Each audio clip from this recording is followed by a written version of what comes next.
Travel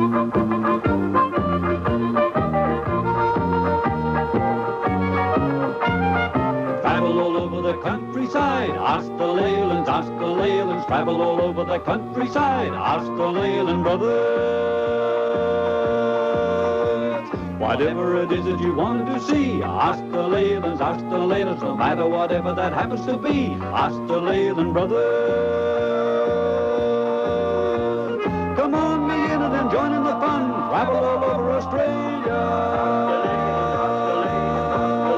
Ask the Leyland, ask the Leyland, ask the Leyland Brothers. This week we have 3 interesting stories for you. Now, where do we start, Mel? Well, our first story comes from Western Australia, quite near the town of Hyden, here in the wheat belt. Although the town itself is not the subject of our story, it's an interesting geographical formation known as wave rock. And then where we go to, Mike?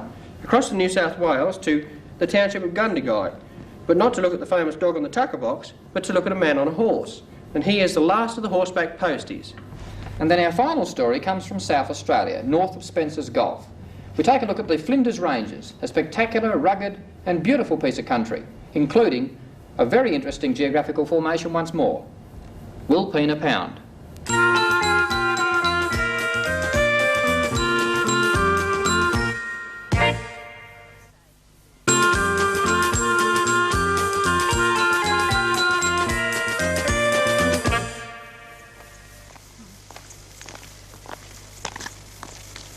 Interesting, isn't it? Yeah.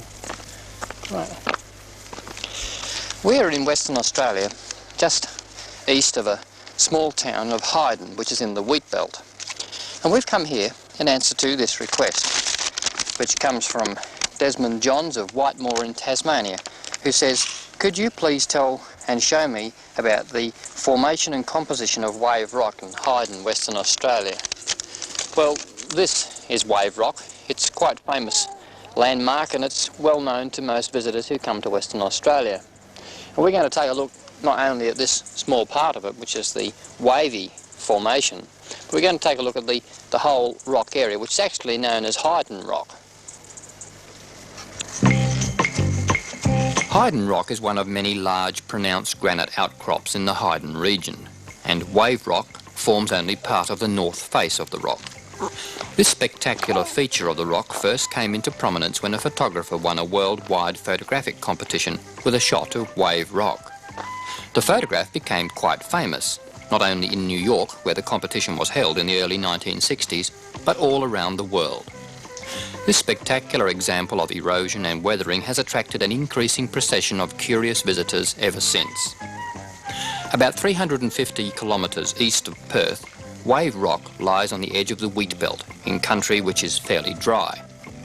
It was known as a landmark to the Afghan cameleers who once trekked into the inland, and they utilised its large catchment area by constructing a wall of rocks on the surface of the dome-shaped Hyden Rock to direct the rainwater into a natural rock basin. This idea has been expanded and improved upon by more recent engineers. We're on the top of Hyden Rock, and this wall that runs around the edge here is all part of the water scheme for the town of Hyden. The wall was built in 1928, and then in 1956 it was expanded. Now, Hyden Rock actually is 3 domes, and in between 2 of those domes they've constructed a dam, and this is how they catch the water for it. As you walk up on the top of the rock, there's an interesting feature up here worth noting, and that is, in the top of the rock, after heavy rains, there's lots of little pools, and these pools fill with water.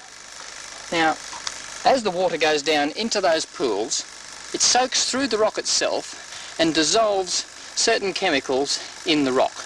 Now, this travels through the rock and emerges on the other side, and it flows through on that section where the wave shape is, which gives wave rock its name, and the chemicals that are in it cause the staining on the rock, and that's how come those vertical bands appear on the face of wave rock.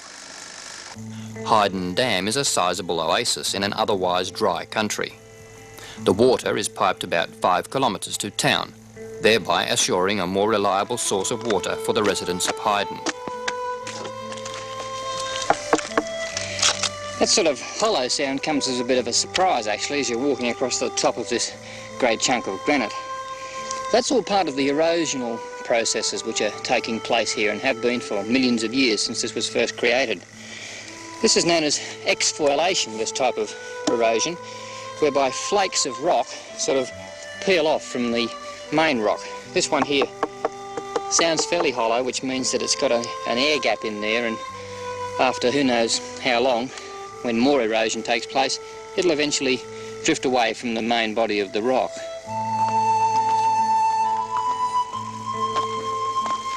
The water requirements for the district look like being even greater for the future, with the enormous increase in the number of visitors which make the trip to see this unusual feature. The locals would like to hope it can become Western Australia's Ayers Rock, and such is the faith of the local farmers that a group of them have pooled their financial resources and invested in an elaborate and modern motel at Hyden. They may find this country more profitable for tourist farming than for wheat farming. After all, tourists don't seem to mind a little heat, and they will probably come to see and walk all over Wave Rock, even in the middle of a drought.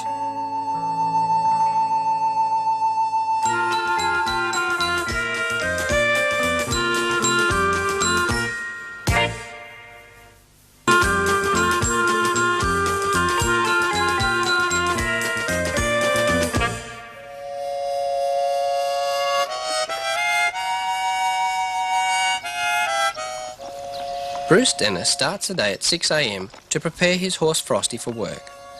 Bruce and Frosty are an unusual team. Sally Haslington of Cooma wrote, "I've heard of a postman who delivers mail on horseback at Gundegai in New South Wales. Could you show him at work on Ask The Leyland Brothers?" Bruce is the last of the horseback posties. Nowadays, motorcycles have taken over from the horse. The 3-kilometre ride to the Gundegai post office is a good warm-up for Frosty, and Bruce doesn't have to compete with noisy traffic.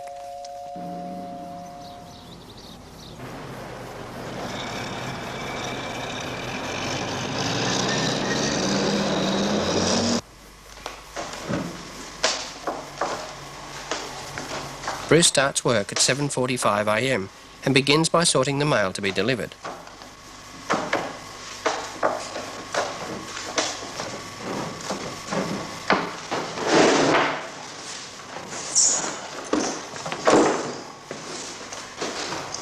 It's important to pack the saddlebags correctly, so that as the mail is delivered, they reduce in weight evenly. Good, Barry.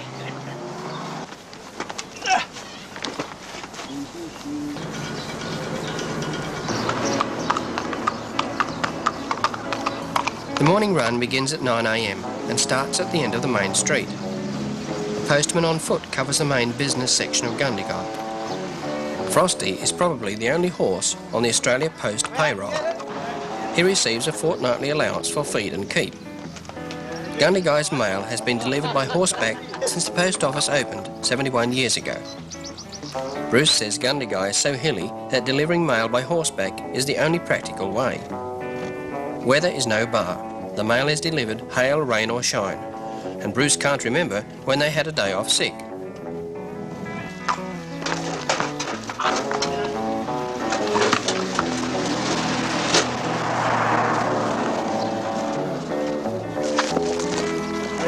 Bruce has many friends on his run, and everyone is familiar with the clippity-clop of Frosty's hooves on the streets of Gundegai.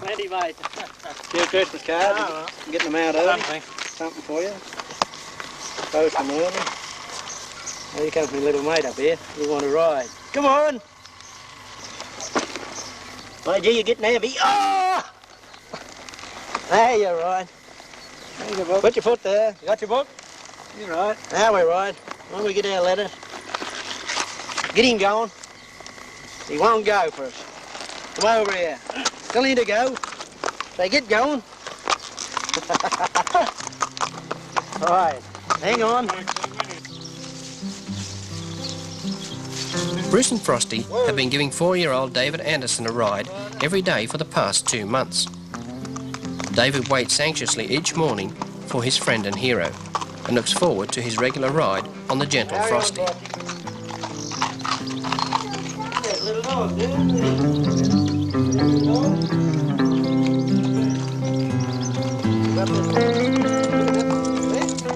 Bruce believes he is the last of the horseback postmen in Australia.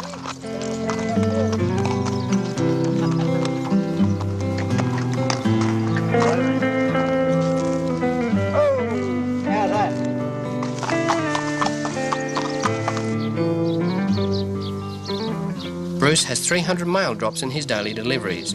These include the small farms on the outskirts of town. He covers the closer deliveries in the morning, and the afternoons take him out to the outlying homes.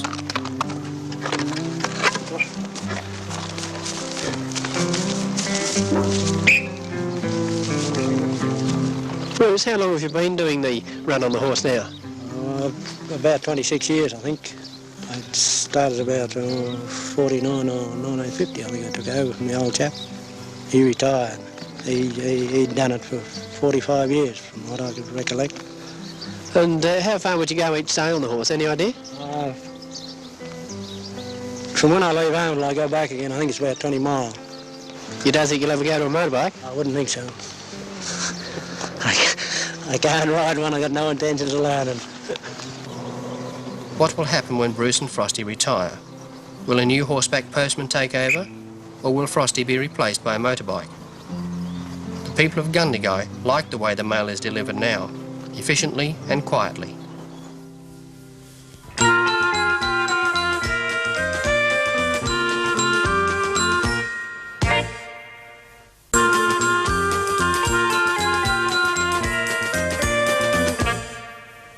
We've received a letter from 10-year-old Richard Grainer from Ross Trevor in South Australia.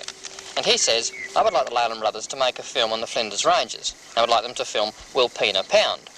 Richard then goes on to say that he's been here twice himself. Well, we are going to take a look at the Flinders, or at least the southern section of the Flinders as far north as Wilpena Pound.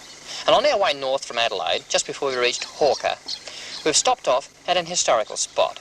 It's a place where a property was established back in 1851 by Mr. Hugh Proby. The property, Kanaka, is in ruins today, but little imagination is needed to visualise what an important settlement this was in its day. The great drought of the 1860s, constant attack by hostile natives, overstocking, and eventually the carving up of large leases by the government forced Kanaka to close. To walk among the ruins is to feel the spirit of the pioneers, a spirit so well captured in verse by D.P. Keneally. A tranquil spot where ruins teem with memories in a shambles cast, the settings here of an old dead dream, a long dead dream of the distant past. Under the sun and the stars alone the old home stands by the dry creek's bed, a sad, mute memory wrought in stone. To Kanaka, its forgotten dead. There was a day, it is far behind, when song and laughter rang through its halls. Today there is naught save the rain and wind to waken from slumber its ruined walls. Ah, brothers, here where our forebears sleep eternally, life once held sway, with lowing of oxen and bleat of sheep, and the prattle and rumpus of children at play. Night brought home from the spots remote the shepherd meek and the stockman bold, and the air was sweet with the violin's note, at Kanaka in the days of old. Here are their tombstones, here their claim on all that is earthly, a plot of clay, a slab of granite, a date, a name, the month and the year they were called away.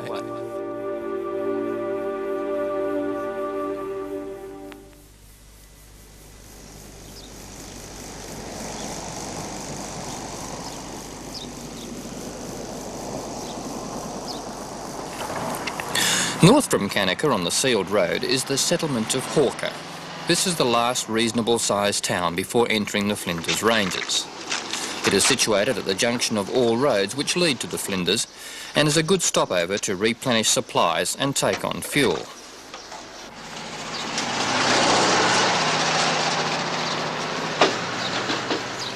From Hawker, the road to Wilpena leads north.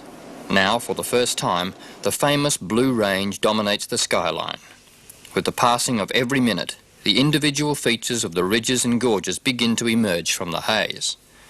A first-class bitumen highway leads right to Wilpena, making this one of the most accessible parts of inland Australia. A far cry from 1802 when Matthew Flinders discovered the range and considered it both uninviting and unimpressive. Wilpena is the end of the bitumen road and probably the central point from which most visitors organise their stay in the Flinders. The camping grounds are extensive, set amid the beautiful gums on the Wilpena Creek and equipped with the most modern amenities. If camping out is not your style, the adjacent motel offers service and comfort equal to almost any city establishment. There is only one entrance to Wilpena Pound, and it follows the Wilpena Creek. A vehicle track enables visitors to take their cars about halfway, where a walking trail takes over and leads into the central basin of the pound.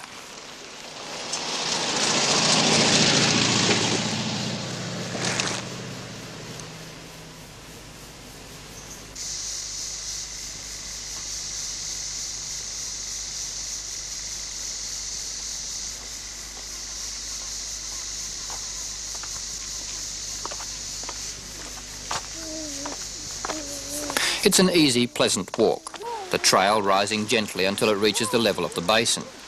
Here is an abandoned hut built around 1900 by John Hill, a farmer from Hawker. He held the lease for the pound at the time and grew wheat here. This venture was short-lived, however, for a deluge washed away the road he so painstakingly built. Since then, it has been left to nature. And nature seems to have done very well with it. The wildflowers to be encountered on the walk are a feature of any visit to Wilpena Pound.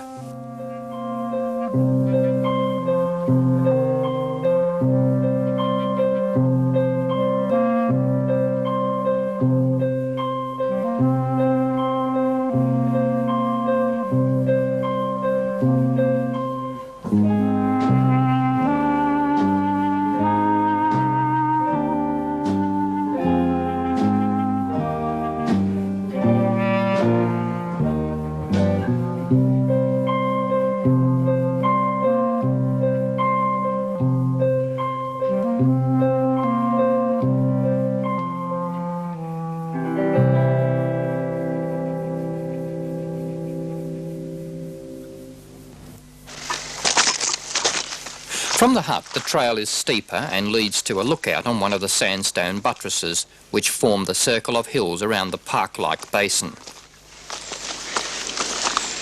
Well, so far we're about halfway up the hill that rises from the creek, and we've got a little way yet to go before we reach the lookout where we can see over into the Wilpena Pound itself. It's a reasonably steep climb and fairly hot at this time of the year. Right?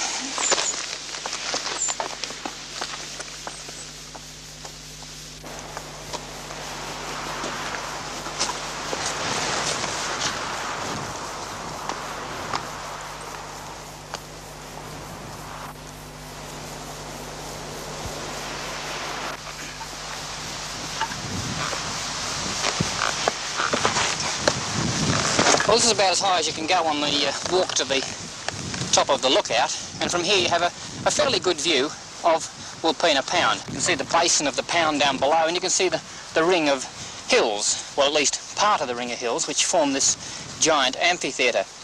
You can't really get the full circular effect, though, from here. To do that, you have to see it from the air. From this vantage point, it looks as though it could be a volcanic crater.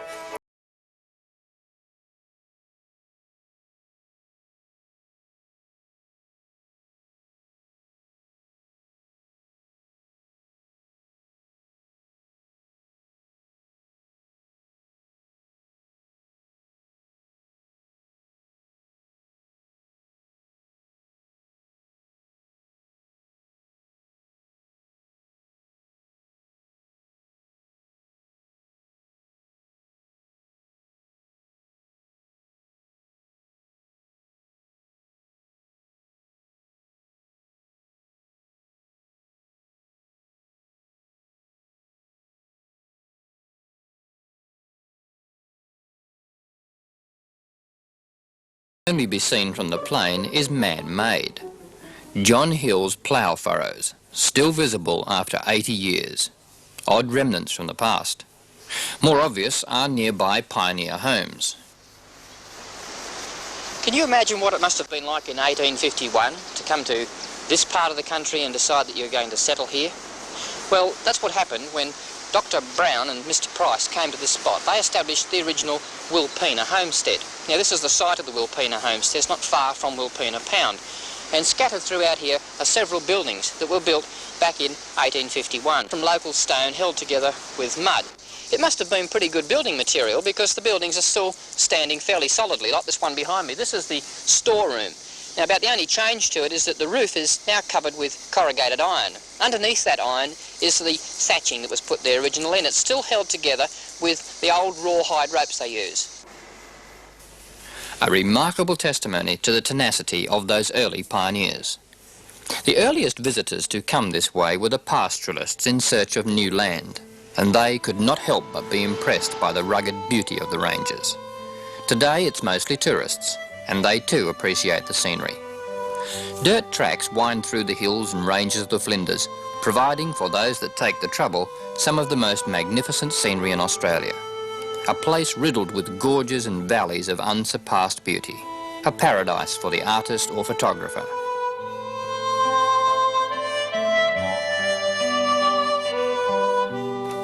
Bratchina Gorge is one of the most picturesque spots in the Flinders. A rugged stony track follows the creek through the gorge, where it's a pleasure just to drive and soak up the parade of colourful rocks and glistening pools.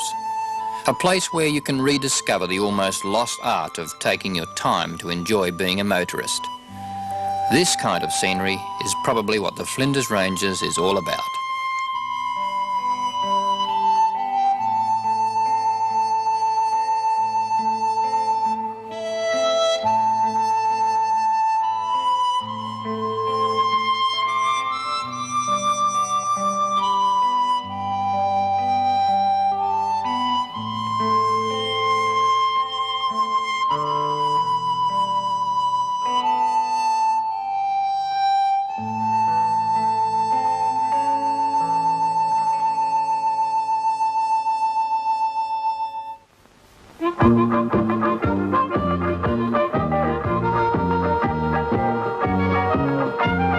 Travel all over the countryside, ask the Leylands, ask the Leylands. Travel all over the countryside, ask the Leyland Brothers. Whatever it is that you want to see, ask the Leylands, ask the Leylands. No matter whatever that happens to be, ask the Leyland Brothers.